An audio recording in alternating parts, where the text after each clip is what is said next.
Welcome to the first episode of Broadway Shows in American History.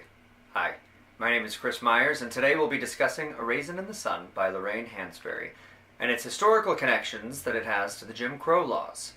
We will explore how Hansberry has set her play in the south side of Chicago in 1960, in an area that was still being affected by those laws, specifically targeting the real estate market, and continuing segregation of neighborhoods.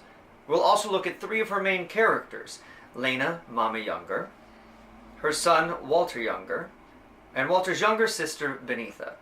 Specifically, the differences in how these divisive laws would have shaped their personalities and lives. But before we dive in, let's take a look at the history. In 1863, the Emancipation Proclamation was signed by Abraham Lincoln. 1865 marked the end of the Civil War, and the 13th Amendment was implemented, officially abolishing slavery. On July 9, 1968, the 14th Amendment was adopted to try and protect the freedoms of the 4 million former slaves who had recently been set free. Let's take a look at the specifics of this important amendment, specifically the first section. All persons born or naturalized in the United States and subject to the jurisdiction thereof are citizens of the United States, and of the state wherein they reside. No state shall make or enforce any law which shall abridge the privileges or immunities of citizens of the United States, nor shall any state deprive any person of life, liberty, or property without due process of law, nor deny to any person within its jurisdiction the equal protection of the laws. In layman's terms, the 13th and 14th Amendments were supposed to guarantee the equal rights to all American citizens regardless of the color of their skin.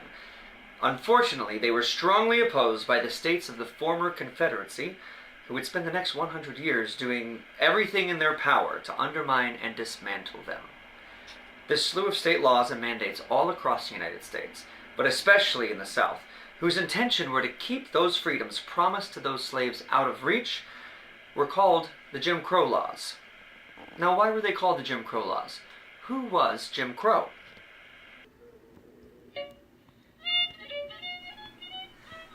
Jim Crow was a character created by a white entertainer named Thomas Dartmouth Rice sometime in the 1830s.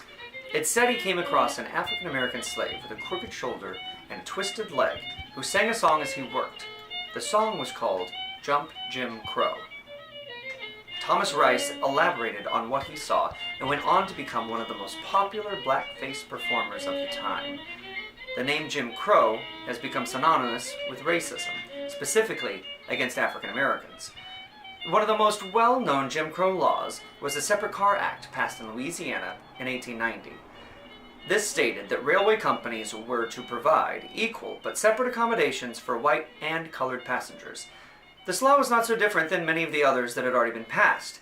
It was the Supreme Court case brought against it in 1892 to challenge it constitutionally in Plessy versus Ferguson that made it so important.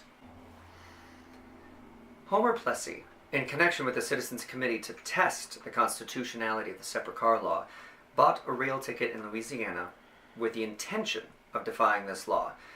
Plessy was chosen in part because he was 1/8 African American and his skin was light enough that he would be able to purchase a white first-class ticket without question. He sat in the whites-only car and refused to move when asked. He was arrested and charged in violation of the Separate Car Act. Plessy and the committee thought that this act was in violation of the 13th and 14th Amendments. After failing to win his case twice at the state level, he was heard at the Supreme Court. Justice John H. Ferguson ruled against him, thereby strengthening the state's ability to pass laws using the constitutionality of separate but equal to keep African Americans at a disadvantage at every turn in life.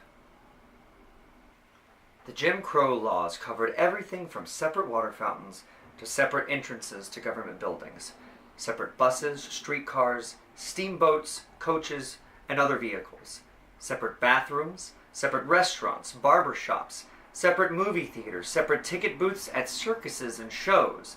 Schools, medical care, and parks were all segregated by race by these laws.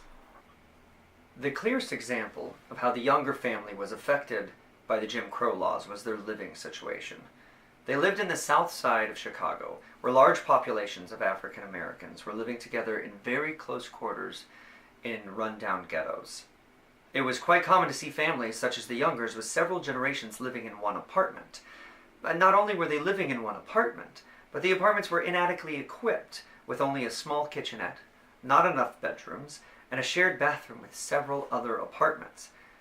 Landlords found it less expensive to pay the fines handed to them for their crumbling buildings, rather than spend the money to renovate them and get them up to code. This was because in 1927, there was a municipal code passed in Chicago that allowed Chicago planning commissions to designate race-restrictive covenants or neighborhoods. It clearly forbade realtors from introducing any new residents to a neighborhood where their presence would damage property values. However, in 1948, the Supreme Court ruled that the enforcing of these covenants was unconstitutional, but the damage had already been done. Even after the Supreme Court ruling, private citizens took it into their own hands to try to continue the segregation of Chicago. We see this happen when Carl Lindner comes to visit the Youngers after Mama has put down a down payment on the house in Clybourne Park.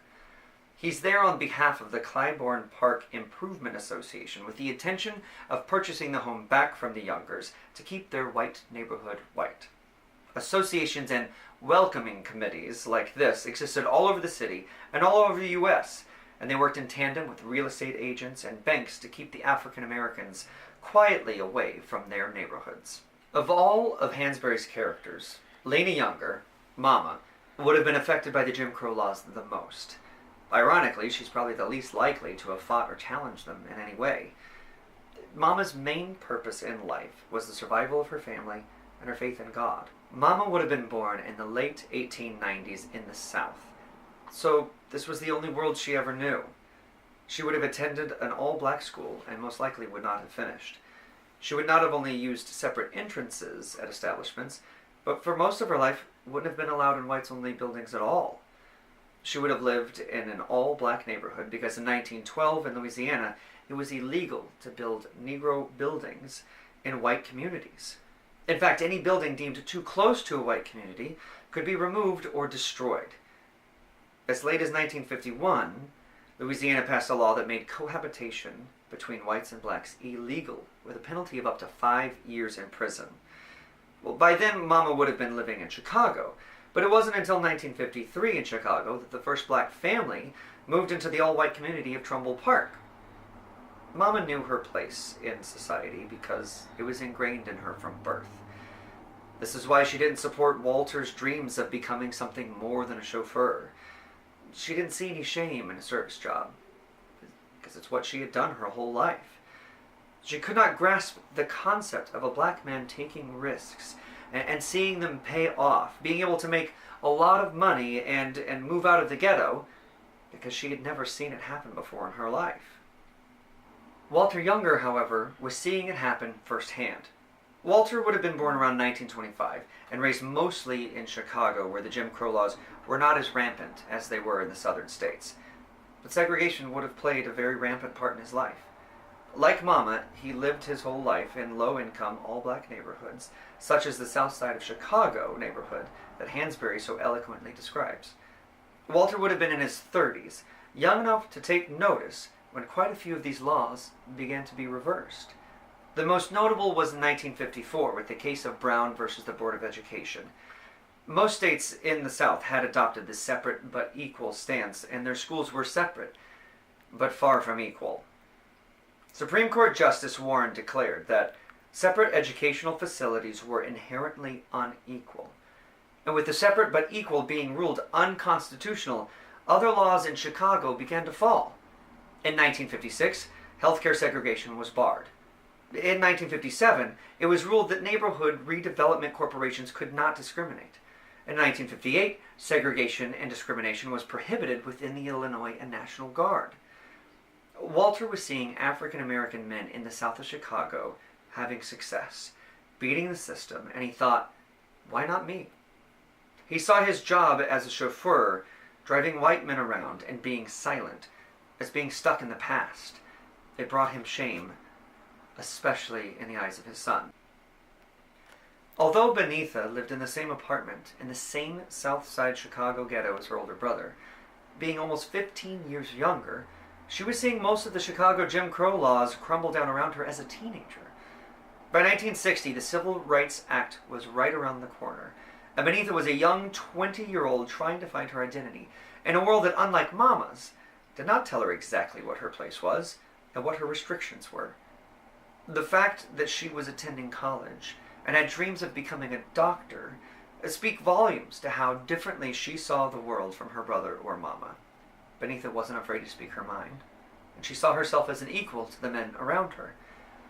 In the end, Walter decided to move his family into the house his mama purchased in the white neighborhood, despite the offer from Mr. Lindner. In doing so, this was Walter's first outright decision in fighting for the civil rights for himself, his family, and African Americans in Chicago. I think this is why Mama says, he finally come into his manhood today, didn't he? Instead of just dreaming, Walter finally took action. I don't know how much Mama and Walter's lives would have changed in the coming years, but that has more to do with Mama's stubborn ways and Walter's inability to really think things through. I'm sure the family faced plenty of hardships and discrimination in their new neighborhood. And I'd like to think that Benita would have found her identity in the fight for civil rights. She would have been inspired by the 4 college students who refused to move from the Woolworth's lunch counter in North Carolina in 1960, and possibly join the March on Washington in August of 1963. I think the whole family would have been elated to see the Civil Rights Act of 1964 signed by President Lyndon B. Johnson and felt they had done their own small part. I feel strongly that Benita would have convinced her brother Walter to join her in marching side by side with Dr. Martin Luther King Jr. when he came to Chicago in 1966, calling for open housing in their home city. And conversely, the family would have been crushed when Dr. King was assassinated in 1968, having felt deeply connected to him.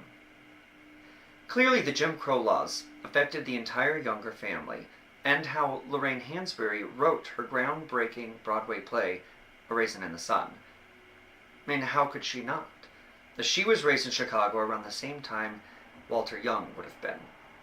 And without her own personal experience, we might be without this amazing piece of theater and this important story.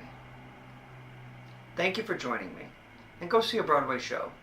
You might just witness history.